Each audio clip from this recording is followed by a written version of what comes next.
और वो सब अपने एक प्लेट में परोस के और उसको खा रहे हैं। और ये दृश्य पुलिस के सामने था। पुलिस उसको पकड़ के ले गई, ये चीज़ कोर्ट में चली।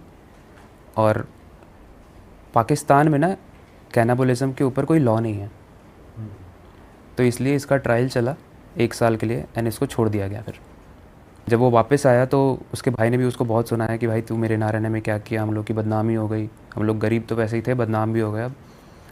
तो उसने बोला कि भाई टेंशन मत ले, मैंने बहुत पैसे इकट्ठे किए हैं।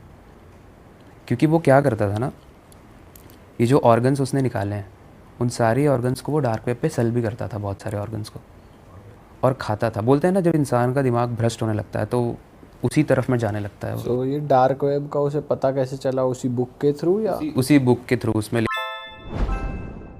थे वो पहले जो मरे हुए बच्चे थे ना, क्योंकि उसके लिए नया था खाना किसी को, तो पहले वो कब्रिस्तान में जाता था और उस बोर्ड को पढ़ता था, नाम और एज कितनी लिखी है, कब से कब तक जिया है।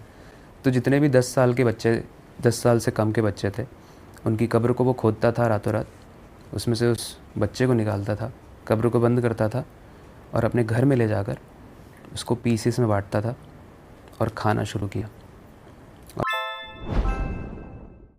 और वो सारी चीज़ें परफॉर्म करनी शुरू की जो उस किताब में लिखी थी। उसके बाद उसमें ये भी लिखा हुआ था, आपको उसका ब्रेन भी खाना है, उसके सर को फोड़ के। अरे भाई साहब। तो उसने ये करना शुरू किया और धीरे धीरे करके जितनी भी कब्रें थी 10 साल से छोटे बच्चों की, उसने सारी खाली कर दी। एक दिन क्या हुआ, किसी के घर में